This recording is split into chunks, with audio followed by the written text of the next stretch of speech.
All right, what's up, everyone? This is episode number 14 of the RUDIS Wrestling Podcast. Matt, what's going on? I don't feel like we have much time for pleasantries today because we have so much to talk about this week. No, things are going good. Let's jump into it. Jump right into it. Okay, boom. Yep. A huge weekend of wrestling, gigantic. I looked at the CKLV, and there was anywhere between 13 and 16, depending on which rankings you looked at, of the ranked teams were at one tournament. So much to unpack there, but I think the biggest news will be somehow this Iowa State Iowa duel trumped the Las Vegas invite, and I think it's the main thing we have to talk about.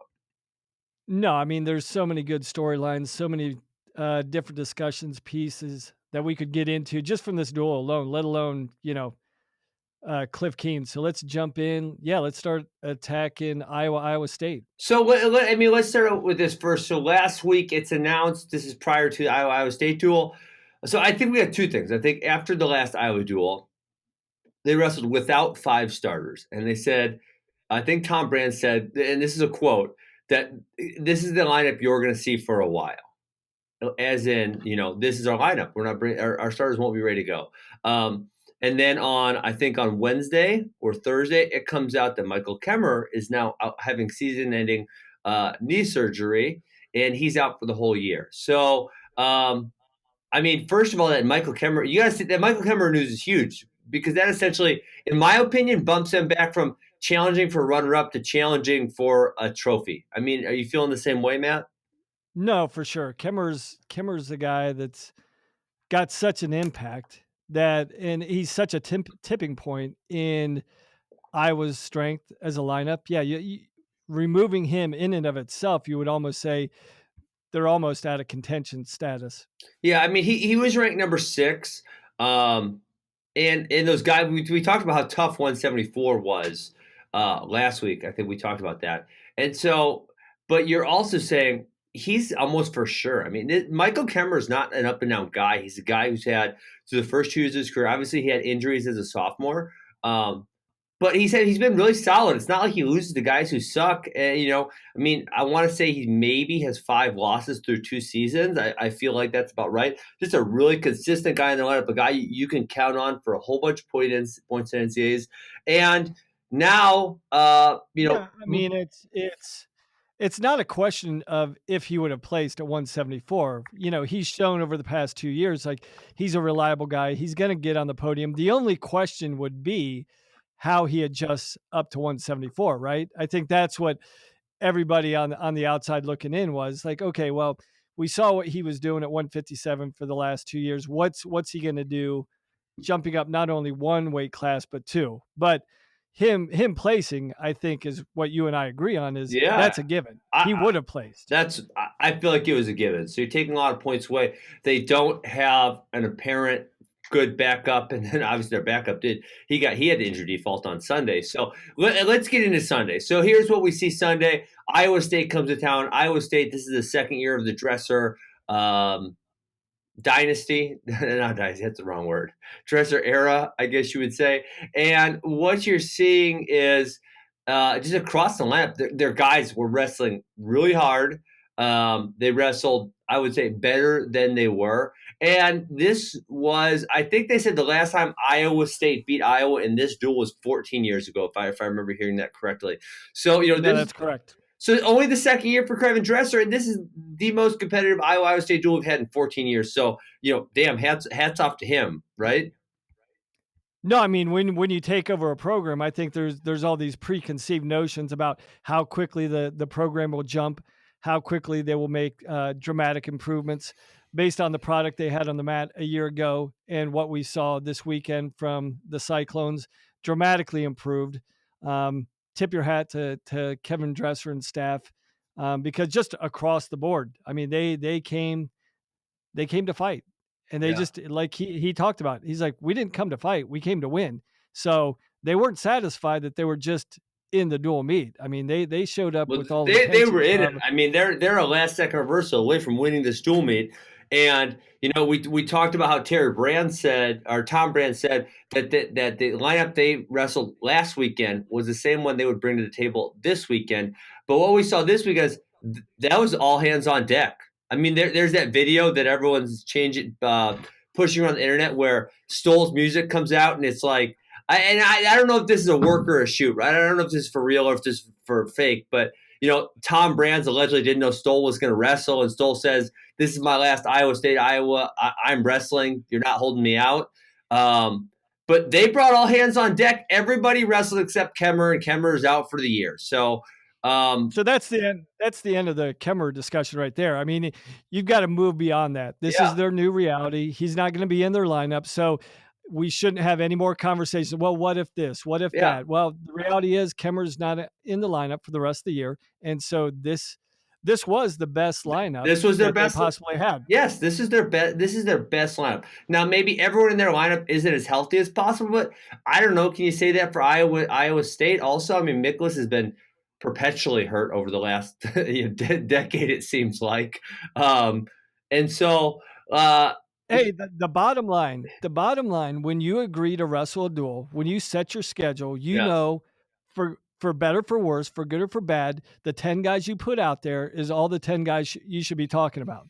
And yes. that happens week in and week out. So, hey, throw out the notions, throw out the scenario of, well, what could have been. No, this is what it was, and that's what we need to focus on. And what we saw was an Iowa State team that's dramatically improved, and we have an Iowa team that, after a month of competition, there's still a lot of things that need to be developed and grown within those 10 guys in Iowa City over the Well, course of the next 3 months. I'll tell you, and one thing that I've picked on Iowa for over the past, 3+ years now, I had my podcast with Tommy, and now we're rolling this one is I think that they're living in a false reality, and that false reality is that you can just shoot and finish simple, basic leg attacks, and that's all there is. And Tom and Terry preach this, and I feel like they're just in this false reality. And if you watch the first two matches, which hey, that set the tone for the duel. Those matches set the tone. Both Murin and Lugo, who people had very high hopes for this year, lost to people who were either ranked lower than them or not ranked at all in Ian Parker's case. Both of them lost matches when they attacked in the third period and got scored on. And so Yeah, so you could it's not just yeah, go ahead. I'm sorry. I think you're going to say the same thing I'm going to say, Matt. You can't just shoot and finish. It's not that easy. If it was that easy, everybody would be doing it. It's way more complex than that. And when you set your wrestlers up that's the reality, and it's not, you set them up for failure. No, I completely agree. And it's the way they won those first two matches, right? They both Iowa State guys were down in the third period, both both scored to secure comeback wins, Yep. and they did it essentially out Iowaing Iowa, right? Yeah. This is kind of the MO. This is the history. This is the dynasty. This is Iowa wrestling. They come back late. They bring the heat, and eventually you'll fold in the third period. Well, it looked like not only in that match, but also at 133 with Gomez and Yeah. DeSanto. That was another come behind win from the And really, Cyclones. Miklas came from behind also, and Warner, it looks like he maybe got injured in that match. Um, But Warner was obviously got the takedown and I think rode for about a minute and 40 early. And I mean, and the other one that you didn't say yet, but we're talking about cardio issues is um, Alex Mackel. I frankly I never watched him wrestle prior to this weekend for Spencer Lee, and I've heard everything from Spencer Lee has the flu to Spencer Lee has kidney stones, and I don't know what's true and I don't know what's false, but Spencer Lee didn't look like Spencer Lee, and he shut it down the last 3 minutes of that match. So really, we're talking almost half the duel, Matt, where the Iowa State team is wrestling harder in the second half of the match than Iowa is. Yeah, which we've become so accustomed to the expected out of Iowa, what they look like in the last 3 minutes of the match, especially. Where that's where they make their hay. That's where they secure a lot of wins. We just didn't see that this match. And to your point, the opposite way. We saw Iowa on their heels. We saw Iowa giving up easy scores in the third period. We saw Iowa trying to hold on to win, and that's really not indicative of who we know the Hawkeye program to be and what they claim to be, what they're built around, right? What their MO is. Yeah, I mean that's it. And so we go back. I just want to circle back to what I said about the leg attack thing. It's like it's if you're living in this bubble that you could just do a basic shot and basic finish, and then you're living in that bubble in the practice room every single day, and most people are wrestling in that dynamic. And then you go to a real match, and people aren't wrestling like that. So now it's like, okay, Matt, Murin shot late and got scored on. Lugo shot late and got scored on. Okay. So obviously Iowa's aggressiveness is there, but they're not getting guys as tired because they don't have the correct artillery, because they can't pull the trigger and score because they can't finish their attacks. And so does it to me, this all comes back to accepting the reality that you have to be able to get in some of those sticky situations, some of those scramble situations, and still come out with the 2 points when you're shooting on the legs. No, and I think one of the things that I always preach to my guys when I was coaching, and what you try and simulate every day in practice, you push guys to a point where you develop discipline under duress, right? You push yourself to the point you know you're going to get tired, right? You know, when you got two high level guys out there for 7 minutes, you're both going to be tired, You're gonna get no tired. matter how. Yes. So you've got to, in your daily training, in your daily execution, you have to constantly preach the discipline that you have to have while you're under duress. And to your point, when Iowa, those guys were just shooting to shoot, which didn't really employ a level of discipline that you want to have in your execution strategies in the last 2 minutes of the match. So it's not enough. You can't just say, I'm going to shoot and a good outcome is going to happen. If you're not disciplined with your attacks, you're not disciplined under duress, those things are going to happen. You're going to give up scores even off your leg attacks, correct? Yeah, no, I agree 1,000%. So I think you and I have identified that's one issue Iowa needs to handle. And frankly, I was really hard on Iowa, and then when Spencer Lee came out and did what he did last year, I kind of felt like, and I think I may have said this in a podcast with Tom. Yeah, I'd have to go back and research, but um, I felt like Spencer Lee could have been the resurrection of the Iowa program. I felt like he was going to bring them back from the brink. Then they started landing transfers, right? They got Lugo, they got DeSanto, they got Renteria. Then they started getting really big recruits, and they were having Warner come off redshirt. And I was like, damn, they're going to be, next year they're going to be probably favored to take second in the country. They're going to have a really good team. They're not going to graduate much. They could possibly challenge in 2020. And now I'm looking at this team a month into the season and saying, are the wheels going to stay on for the rest of the season? Are they, Matt? Are they? Is it going to get worse? Are we going to have more injuries? And it seems like you could say the injuries are bad luck, but it feels like, and I haven't done the statistical research to back this up, but it feels like Iowa gets hurt more frequently than any other team in the country. Well, this could mushroom into a couple different areas. Number one, when you're saying, are they going to be able to keep the wheels on? Is it too early to say that the wheels are a little bit shaky? The They wheels are, might they be are, coming off. they are shaky, man. They just lost Michael Kemerer. They almost lost to Iowa State, which I mean, think about thinking about that like a year or two ago with who's in the. It's unfathomable that they even had a close dual meet with Iowa State.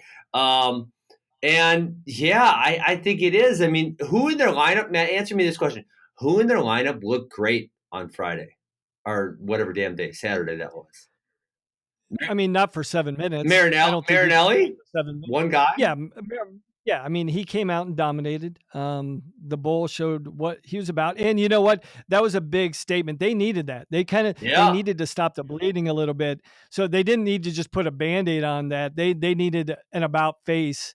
And that's the one thing that Marinelli came in. He came out, secured a number of takedowns, and then secured the fall. So they didn't need to just stop the bleeding. They needed to turn and pivot course. And to Marinelli's credit, that was a big momentum adjuster for the Huge. Hawkeyes. That was huge. So yeah, I mean, outside of 165, I don't think you could say there was 7 minutes of complete disciplined execution by Iowa. And then to your point, when you're talking about the injuries, I mean, it's looking like they got dinged up again at 197. They're Yeah, and obviously was that standing that at was Warner's first match of the year, right, Matt? yeah. Yeah, I mean, that was his debut in Carver-Hawkeye. A good win, a win against a But three-time so All-American. now that how long is he going to be out now? I mean, you look at it, if that was a serious ankle injury, is he out till Midlands? Is he out past Midlands? Is it? I mean, Matt, if that's a serious ankle injury, he's probably out a month, easy. I mean, if it's a high ankle sprain, I mean, that's something that can linger on for the remainder of the season. That's not something you easily get over. I mean, a high ankle sprain, a lot of times in a doctor's mind, he would say you're better off breaking your ankle because you're going to turn around, recover, and get back to 100%. Where a high ankle sprain, as it depends on any given situation. Step off the edge of the mat the wrong way, you step on a guy's foot, you could just set yourself back weeks at a time after taking a month to recover. Yeah, So it's not a simple injury to come back from, but also like the more severe injuries is kind of what you want to try and figure out. I mean, there's always fluky injuries that happen, but when you see a cluster of significant yeah, injuries, you kind of need to revisit like your training plan, what you're doing on a daily basis, and you got to wonder, maybe are they chasing too hard at this time of year where the guys aren't at their peak yet, where they can really absorb high level impact training, consecutively throughout the week. yeah. I don't know. What are your thoughts No, about I mean, training itself? well, you think DeSanto had a shoulder brace too. You think kind of historically about Iowa in the last 5 to 10 years, and it feels like they've been habitually injured. Whether it was Morningstar and the huge brace, or Derek St. John had a lot of injuries, Matt McDonough had a lot of injuries. For me, if again, I'm not doing the research. It's just kind of off the top of my head. It feels like they've been hurt a lot, and maybe it is in the training. I don't, I'm not in the room. I don't know what's going on in the room, but one of the things I actually explain this to a younger guy who's going to fight. It's like, okay, if we go too hard in the practice room, my one and only job, Matt, is to step in the cage. That's it. That's it. My job is not to practice. Now, practicing can help me be better at my job, but if I get hurt in practice because I'm a dum dum, I can't do my job. And that's all my job is. My job is to show up and fight, 3, 4 times a year, whatever they ask me to do. And so, a lot of people kind of have that wrong. And even in fighting, I could name 10 fighters who go way too hard in the gym and then they get hurt and then they can't fight. And it's like, well, what is the point of all that hard training if at the end of the day you can't do your job? It's pretty worthless. Like, your job is to get in the cage. If you prevent yourself from doing that, you're not doing your job. But it's pretty Yeah. it's for me, it's really, really, really black and white. There's just no other way around it. No, for sure. I mean, it's to your point. You don't want to leave your fight in the practice room, right? You Yeah. don't want to leave your best 7 minutes in the practice room. And I mean, that comes from an educational thing, from the coaching standpoint. Like, hey, you know, put your pride aside at certain points. Like, Yes.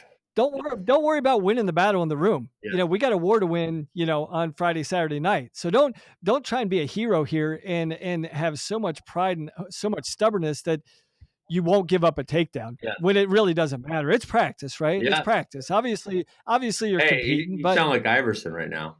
yeah, yeah, it's practice. Come on. But uh, seriously, like, what's the point? Like, give up the takedown. Be smart in certain situations. Know when to fight to live another day. And even in competition at certain points in time, at this time of the year, you've got to be mature enough to understand, like, okay, I might have to work a little bit harder to give up this 2 points I'm going to give up. But do I really want to blow out my shoulder? Do I really want to blow out my knee and not even giving myself an opportunity to wrestle in March or get to the Big Ten schedule? So, yeah, I mean, a lot of it is in the room is teaching your guys to be smart, but also as a coach, when you structure practice, like, hey, we don't want to leave our best 7 minutes in the room. We yeah. want our guys to be excited. That's one of the things that I know Penn State does really well. And one of Well, the things it that feels like, Matt, if you think about Penn State, it feels like the Nolf injury was an anomaly. I mean, who else? I mean, David Taylor was never hurt. Ed Ruth was never hurt. Bo Nickel never hurt.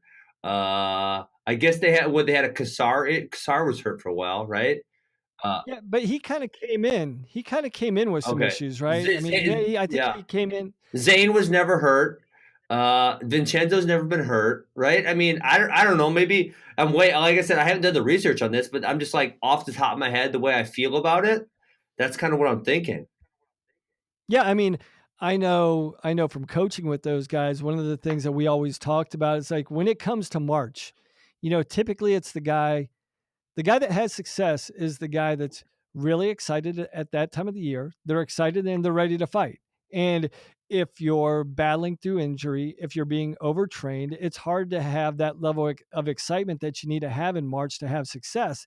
And I think they do just a masterful job of, hey, we want you chomping at the bit going out to compete. We don't want you having any doubt in your mind, like, oh, I'm dinged up. I left it all in the room. I overtrained a little bit, and they've done an amazing job, obviously, about training smarter, not harder.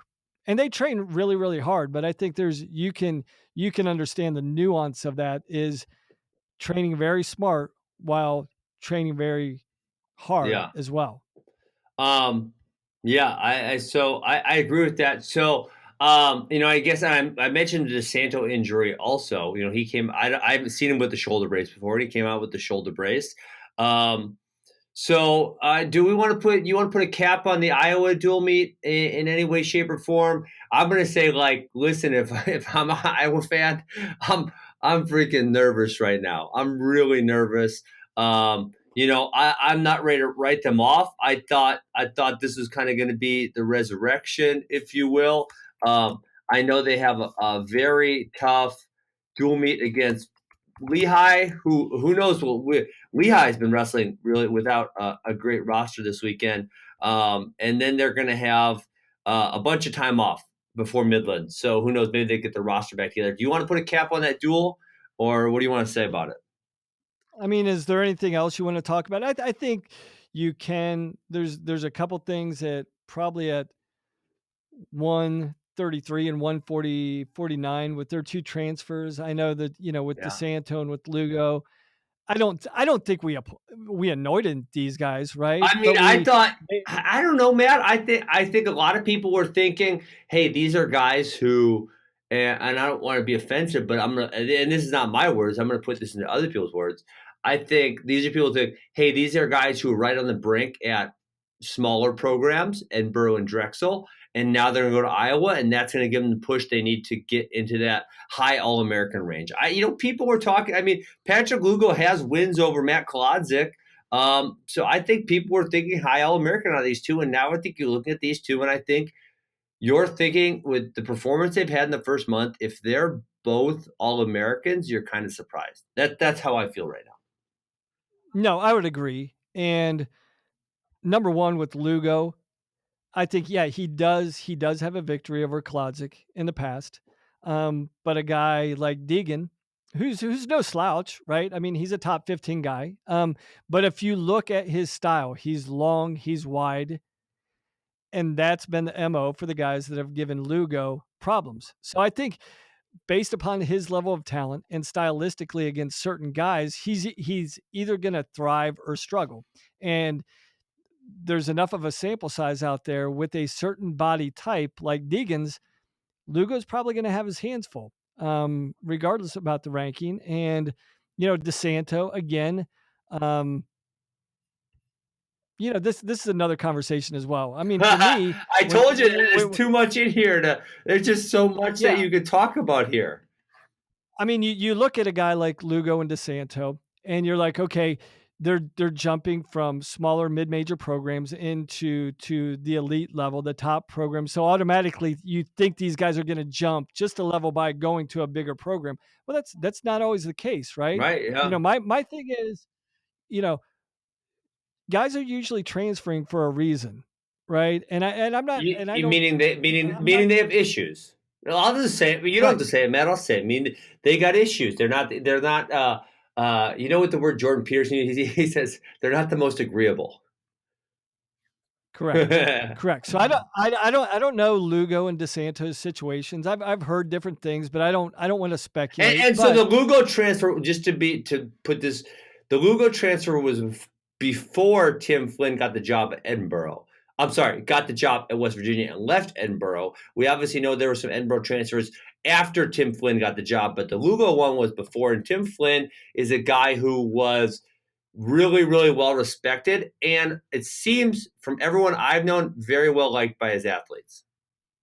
Just an amazing guy. Yeah. Definitely one of the top 5 in my mind, one of the top 5 guys in the program. I think he's already having an impact at West Virginia. Obviously, what he did in 20 plus years at Edinburgh speaks for itself. But yeah, to your point, Lugo did leave a year prior to Tim Flynn taking the job at West Virginia. So it's not like Tim left, he went to West Virginia, Yep. and they're like, well, my coach left, I'm going to go somewhere else. No, he had already made the choice to leave a program with a proven coach, with a proven program that consistently churns out All-Americans and national champs year in and year out. He chose to leave that program a year prior to Tim Flynn leaving. So, and then obviously there's a lot of speculation about DeSanto, his departure from Drexel a year ago with another really good coach, Matt Esvito. Yeah, because Drexel's they're having a good season so far, Matt. There's no joke there. I mean, Drexel's wrestling their butts off.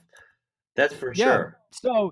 So yeah, from the outside looking in, you're like, oh, these guys are jumping to Iowa, so automatically they're going to experience another level of success. That's not always the case. I think sometimes there's deeper seated issues on why the kid actually did transfer. Sometimes it's a matter of it's just not a good fit. We've discussed this previously about if it's not a good fit, should kids be able to go? But with these two guys, I think we may have put the cart before the horse as far as what they were going to do at a new institution. I don't think me and you did this, Matt. We'll say the fans. I'm not did. taking credit for that. Right. And I think you're smart enough to not say something crazy like that also. So again, I think with Iowa State, I mean, let's give Kevin Dresser and staff. I mean, these guys in, a year's time, just over a year's time, their level of fight, their level of commitment, their level of passion out there that was on display on Saturday night has to be satisfying. Yes. In Dresser's as Dresser's trying to chart out his growth up to national ranks again. Yep. And a good Iowa, one of the things we've lost in the last, I don't know, I feel like it's been maybe 6 to 8 years. Oklahoma and Oklahoma State, the Bedlam rivalry, and Iowa State, that rivalry, those are good for wrestling. Those are really good for wrestling. And I don't feel like those rivalries have been that strong in the last 8 years. Obviously, Oklahoma has a drop off. Hopefully, Lou Roselli is going to be able to bring them back. And then Iowa State's has a significant drop off, and hopefully Kevin Dresser is going to be able to bring them back. So those two are, two of the most historical rivalries in all of wrestling. Those rivalries are good for wrestling. And so, this can become competitive again. If Bedlam can be competitive again, that's a very good thing for everybody involved. No, for sure. When those programs individually are relevant, and then the rivalries are also relevant, that's what really makes the sport more exciting, more appealing, more fan friendly. So yeah. Okay, so let's go into, I guess, while we're kind of on this topic, it fits, Matt. We said Iowa versus Lehigh is this week, and it's in Carver-Hawkeye. So Iowa's barely had to travel at all this whole first semester. They've only been on the road one time because they had wrestle-offs obviously at home. They went to Kent State, then they've been at home versus Princeton, at home versus Purdue, at home versus Iowa State, and at home versus Lehigh, which that's nice to be at home that many times in a row. Lehigh had a terrible weekend last weekend, and they are wrestling and I just looked through the roster over here on my computer. They're wrestling with what it seems a lot of people out. I don't know anything about their injury situations. But when I look at it, Chris Weiler wasn't in the duel. Cole Walter wasn't in the duel. Gordon Wolf wasn't in there. Scotty Parker wasn't in there. Connor Schramm wasn't in there. Ryan Price wasn't in there. Oh, my God, Matt, what the hell's going on at Lehigh? You have any idea? Just a little bit. Okay. I've talked. I don't think anything's as severe. It's just I think they're erring on the side of cautions. Okay. I think there are some more significant things. I think it's a mix of being cautious, but also, longer term things. But yeah, I mean, without half of your starting lineup in there, I mean, you're not going to be successful against most teams in Division One these days, let alone the teams they had to face in Princeton and Penn State this weekend. Yeah, so I mean, obviously, I said they had a terrible weekend. I didn't go into why. So Princeton has a historic win. They beat Lehigh for the first time since 1968. And this is a Princeton team. We talked about them. We talked about Iowa staying at home a lot. I feel like Princeton's been everywhere this semester, Matt. They're taking on all comers. Well, I'm just gonna pick up their roster, their schedule. Okay, they were in Iowa City, right? They were at Wisconsin. I watched that dual meet. They've been at Lehigh. They're going to Virginia Tech next weekend. They're going everywhere. I mean, they're taking on all comers. Yeah, and they have a really tough team. They're doing a great job. We talked about how competitive the Wisconsin duel was and how they got a lot of really good guys on their roster. So great job, Princeton. And then Penn State comes in, and that needs to do a Penn State. We talked about this a couple weeks ago. Penn State's like the scariest team in the country, man. They're just like, it's like a freaking bloodbath. It's like a pack of tigers attacking you or something. It's just not. I mean, you kind of know ugly. What you're in for when you're going, but it's not that they're beating you. It's the way that's what I'm saying. They're just completely demoralizing. Demoralizing. Like, I mean, damn. Yeah. Like they're just already laying the seed. I'm like, you know what's coming. Do you actually really want to come out and face us? Because I probably would. Yeah. Seriously. Because what you're going to be up against, and it's just like once that freight train starts rolling, they just start feeding off each other. And it's like every guy's trying to outdo the last great performance. And it's a lot of fun to watch. It's obviously not fun to be on the other side of it, but as a fan and an appreciation, you want to hear just an appreciation. I heard a crazy stat, Matt. I heard, and I can't say this is true. Someone told me if you take out 125, Penn State, the rest of the lineup is 45-0 with 43 bonus points. Jeez. I don't know if that's true or not, but that's what someone said. 43 out of 45. I mean, holy crap. You can't be that far off. And that's just like, yeah, I mean, I don't even know what to say. You know, it's the very few times where I'm speechless, but that's just, you can't even quantify. I'm gonna look through their roster. That can't be true. Okay. Well, they have 2 non-bonuses against Lehigh because for Clarendon bonus and Hall didn't bonus. I'm gonna look through the rest of the lineup, Matt. I want to qualify this statement before someone says I heard Ben Askren say this, and then I look like an idiot. 43 of 45. Let's see. Let's see. They've lost a couple duels at 25. Well, no, they said take out. You're saying take out 25. Well, okay, but then Bo Pfeiffer lost against Bucknell because they didn't wrestle Vincenzo. So you got to take that. I guess you take him out. They're saying they're starters. So I guess they're saying they're starting 9 guys. So you'd be RBY, Nickley, Berge, Nolf, Chenzo, Hall, Shakur, Nickel, and Kassar. I guess that's what they're saying. So either way, very impressive. As you look to, we're getting off track now, but that's what we do. That's fine. I pulled up Penn State's schedule to check that out. They got Arizona State in a couple weeks. There's gonna be some fun matchups there.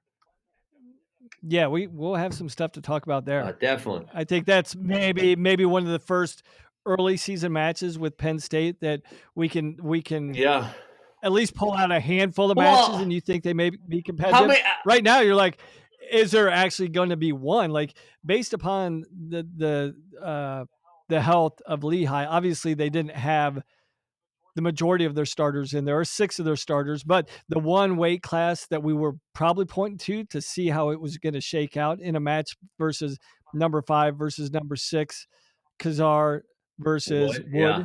That was a beatdown. Well, it was a beatdown, 12-3. It was a major decision, and it's not like Wood got caught or he got thrown to his back. I believe he got taken down 3 times. Yeah, escaped twice, gave up riding time. So just from a statistical standpoint, I didn't watch the match, but when you see the box score and you see the 3 takedowns, 2 escapes, riding time, you're like, that's Put it on him. Kazar kind of put it on him, Yep. controlled him in every facet of the game. Yeah. So And I would like, I that would have liked to really see, Matt, I would have liked to see um, Price versus Shakur, because that's a match obviously we have not seen before. We haven't seen Shakur tested down at 184 pounds, and so that would have been a really cool match for us, for me to see, for us to see. And again, I don't know Lehigh's status. And what happened to Ryan Price and all that. So who knows? Maybe he'll be back this Saturday against Iowa. I guess I'm not sure. Do you know? Because you said you have a little insight. if I had to guess, they're still not going to be full strength next week or next Saturday against Iowa, which is unfortunate, because that if you had the 10 best guys on both teams, that could be a really, really compelling and several interesting storylines. But I'm not sure, especially you're talking about they competed Friday, Sunday, got to turn around. They got to compete on Saturday. So you're looking at probably leaving on Thursday. So that's a short turnaround to make a good Yeah, assessment, on and who you're going to put in the lineup. surely if you're Lehigh and you had those guys are at least semi capable, would you sit them out against Penn State to get them ready for Iowa? I don't think you would do that, right? There's no way Pat Santoro, because he's a very good coach. There's no way he said, let me just throw this one away against Penn State and push it to Iowa. I mean, he wouldn't do that, right? If those guys are out, they're probably out No, for longer than a next week.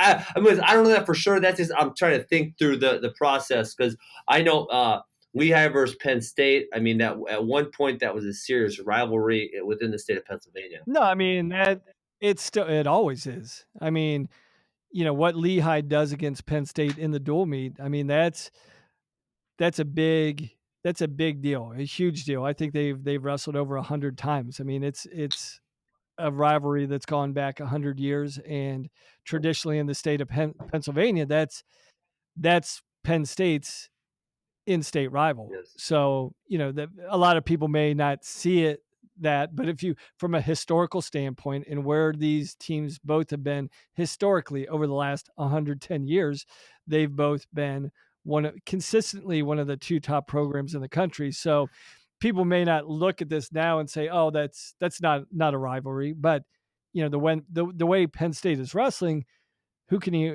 Yeah, actually point and to and say that there's a rivalry out there? yeah, and actually, I did. So I So had Penn State's roster up. Sorry, roster. I had their schedule up. And dang, it's kind of like you talked about who's going to rival them. So they don't wrestle Iowa, Oklahoma State, or North Carolina State, who are number 3, 4, and 5 in the dual rankings. Um, and so you look at their second semester schedule. Northwestern Wisconsin Wisconsin's decently high ranked. Nebraska's decently high ranked. Purdue, Indiana, Michigan, and they have Michigan and Ohio State back to back weekends. And then they got Michigan State, Illinois, Buffalo. So their second semester schedule, without those teams, and obviously there's no national duels, or they've done a handful of different iterations of the national duels in the past years. Their second schedule semester is like there's without Oklahoma State or Iowa or NC State, and they're kind of looking like they're not going to have a huge amount of challenges, and then they're in the Big Ten championships. right, outside of the Ohio State and Michigan, Michigan on yeah, consecutive no, they'll get weekends, some decent matches you could point against to that. Wisconsin and Nebraska both. But besides that, No, and it's not like that. I mean, if we're talking from a perspective standpoint, it's not like these teams are bad teams. Nebraska's a good team. Purdue's a good team. yes, Wisconsin's a good team. But in relation or in comparison to what Penn State's doing right now, is like, you know, it's hard to try and find any talking points that could make you excited about those duels. yes, Yeah, really. absolutely. So, okay, Matt, I think I think next time, I don't know if we're a few minutes early, but I don't know if I even want to get started on the CKLV right now. And obviously, we need to talk about that, but that's going to be just such a long, dragged out discussion. I feel like we're going to do it a disservice if we get started for a couple minutes and then cut it down. So, you have anything else you want to talk about the dual meets, or Iowa or Penn State or Lehigh? I guess we didn't know. I didn't really know we were going to get into those topics. We kind of did. Anything else you want to cap it off with? And then the next show, we got to get going on the CKLV because there was just so much that happened there that we need to talk about. No, I think we'd be doing the Las Vegas tournament a disservice if we didn't dedicate an entire episode, because it wasn't just about the finals. I mean, Oh, you're talking about round of 16 yeah, on, like absolutely. just back to back to back to back high level matches. Um, from a team standpoint, there was some uh, drama that was taken out of the team race Yeah, because Michigan wasn't at full strength. There was a yep, number of teams that had good yeah, performances, but weren't at full yeah. strength. Cornell wasn't And at full Missouri, strength. Missouri So lost a few guys that second day due to injury. They lost Leith and Colby Smith, and so did Missouri take second or did Michigan take? I think Missouri ended up taking second, even with those two injuries. Missouri took second. So, but Yeah. yeah, it made it, like to your point, it made it fairly uncompetitive with Ohio State. So, But on the flip side of that, yes. there were so many great individual matchups to talk about. Um, Outside of that, I think there was one box score from the weekend that was interesting. I think NC State won a 1 point match over Old Dominion Man, yes, and Hayden Hidlay, that was only his second loss of his career. of his How did we career, forget about that? right? Yeah, Yeah, good yeah. pickup. Wow. So I think there's something to be talked about. And I was talking to one of the guys in the office today that they're like, "Man, did you say Hidley got beat?" And I'm like, "Well, there's some of these guys that wrestled in the junior worlds and the U23s, U23 yeah, world yeah, championships that are turning around in a pretty short yes. order and jumping back into the folk style scene." So, I'm like, "Yeah, that was a great performance by Old Dominion at 157, but he is a couple of weeks removed from Really? Yeah, U23s." Now, 2 weeks. And on the so, on the flip side, people could say, well, look at Colin Moore. He made the finals of U23s and he came through and rolled through at Las Vegas. So he didn't have any drop off. yeah. But And I mean, the other thing is, and I believe that NC State is going to get Sean Foz back in the lineup, another guy who wrestled at U23s. So I think they're going to yeah, add that piece back in the lineup there also. Um, but yeah, that hit bird over at Hidley was fairly shocking. And then besides that, I don't know. I guess Sheldon Wright over Daniel Bullard was an upset, but besides that, the duel kind of went as expected. And NC State did lose quite a bit the last couple of years, and they have a younger team right now. So I think they're going to take a few of these ups and downs. Getting Foz back in lineup will obviously help, but I think it's going to be a year or two before we see NC State really have as good of a team as they did last year and the year before. and I think they're going to get back there in short order. I mean, obviously, Pat Popalizio has proven he can develop, he can grow talent quickly. So I'm sure, there might be a few growing pains as far as fleshing out, the maturity and on his younger team in a couple years. But he's shown he's going to get there sooner rather than later. Actually, Matt, I take that back. I just looked through the roster, and there was one guy I forgot about. I forgot that they got Justin Oliver as a transfer, All American from Central from Michigan, from and Central he was Michigan. not in the lineup. So I take that back. There's a couple Okay. guys that weren't in the lineup for NC State who would have greatly helped them. So I take my previous comment back. All right, good pickup, Matt. I forgot all about NC State Old Dominion. That was a good duel. And that's it for us. And so when we come back on, we are going to pick up with the CKLV. And if that takes us an episode to discuss, it'll take an episode. If it takes us 2 episodes to discuss, that's what it's going to take us. So, Matt, have a great day, and we will talk to you guys later. All right, Ben. Take care.